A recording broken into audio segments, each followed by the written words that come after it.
মাথা নষ্ট আপডেট রে মামা, মাথা নষ্ট আপডেট, যেটা না বললেই নয়।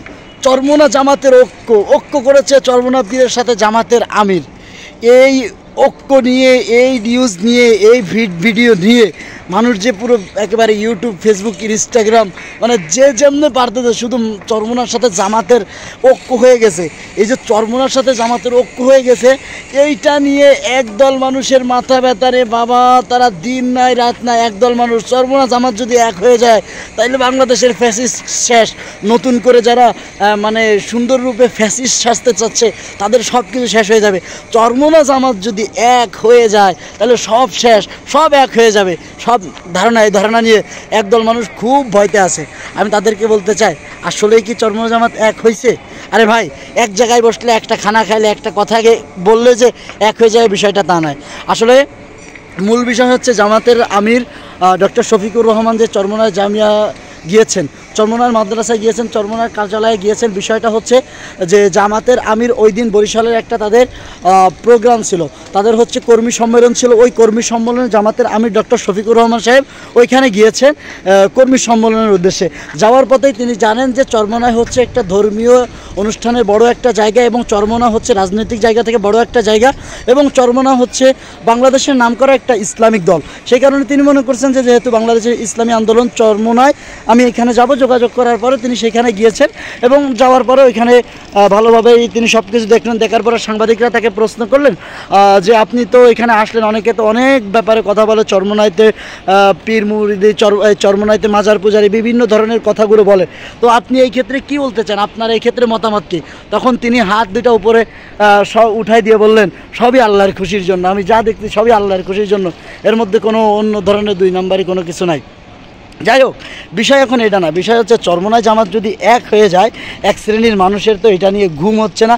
এক শ্রেণীর মানুষ তো চিন্তা করতে চায়, হায় চরমোনায় জামাত যদি এক হয়ে যায় তাহলে তো তাদের সব কিছু শেষ হয়ে যাবে।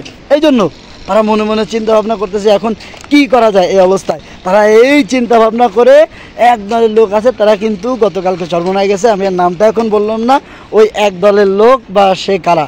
তবে বাংলাদেশে এই ক্রান্তি লগ্নে আমি মনে করি চরমোনায় যদি যায়, চরমোনা জামাত যদি এক হয়ে যায়, আসলে ভাই দেখেন ভেদাভেদ থাকতেই পারে, কিন্তু বাংলাদেশের এই কঠিন পরিস্থিতিকে যদি সুন্দর পরিস্থিতির রূপে ধারণ করে বাংলাদেশকে সুন্দর একটা জায়গায় নিয়ে যেতে হয়, এবং বাংলাদেশকে সুন্দর একটা পরিবেশ সৃষ্টি করতে হয়, মানুষের হক মানুষকে বুঝিয়ে দেওয়ার ব্যবস্থা করতে হয়, মানুষের পাওনা মানুষকে বুঝিয়ে দেওয়ার ব্যবস্থা করতে হয়, দারিদ্র্যমুক্ত বাংলাদেশ করতে হয়, যদি দ্রব্যমূল্যের ঊর্ধ্বগতিকে নির্ধারণ মানে যদি কমাতে হয়, ঊর্ধ্বগতিকে যদি বন্ধ করতে হয়, বাংলাদেশের মধ্যে যে দুর্নীতি আছে দুর্নীতিকে যদি বন্ধ করতে হয়, যে চাঁদাবাজি আছে চাঁদাবাজিকে যদি বন্ধ করতে হয়, যে লুটপাট আছে লুটপাটকে যদি বন্ধ করতে হয়, যে খুন খারাপি আছে এটা যদি বন্ধ করতে হয়, আমি মনে করি ইসলামী শাসন ব্যতীত এখানে অন্য কোনো উপায় চলবে না, অন্য কোনো জিনিস এখানে আসলে আসবে না।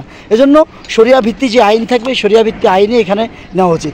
এছাড়া দেখেন সব দলই চাবে তার দলকে জেতানোর জন্য, সব দল সবাই সামনে নিতে চাবে, কিন্তু আমার একটা কথা এখানে মনে হয়, বাংলাদেশের বর্তমান যেই পরিস্থিতি, এই পরিস্থিতির উপরেও আলহামদুলিল্লাহ বাংলাদেশের 95% মানুষের ইসলামের উপরে পরিপূর্ণভাবে ঝুঁকিত, তারা ইসলামকে ভালোবাসে।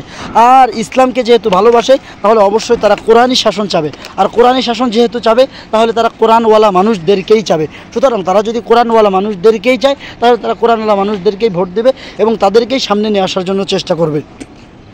যদি বিষয়টা এমন হয়, আমি মনে করি বাংলাদেশের এই পরিস্থিতির ভিতরে বাংলাদেশের হেফাজত ইসলাম, বাংলাদেশের খেলাফত ইসলাম, ইসলামী আন্দোলন বাংলাদেশ এবং জামাত ইসলাম, এই কয়েকটা দল যদি একত্রিত হয়ে বাংলাদেশকে সুন্দর সুষ্ঠু অবকাঠামো তৈরি করতে চায়, সুদমুক্ত বাংলাদেশ, ঘুষমুক্ত বাংলাদেশ, চাঁদাবাজি মুক্ত বাংলাদেশ, কেলেঙ্কারি মুক্ত বাংলাদেশের লুটপাট, এগুলো থেকে যদি বাংলাদেশকে রক্ষা করতে চায়, তাহলে আমি মনে করি এই পর্যায়ে তাদেরকে একত্রিত হওয়া ছাড়া দ্বিতীয় কোনো উপায় দেখা যাচ্ছে না। এজন্য আসুন আমরা সবাই হাতে হাত রাখি, ঐক্যবদ্ধ হই এবং সুন্দর একটা পরিবেশ গড়ার চেষ্টা করি।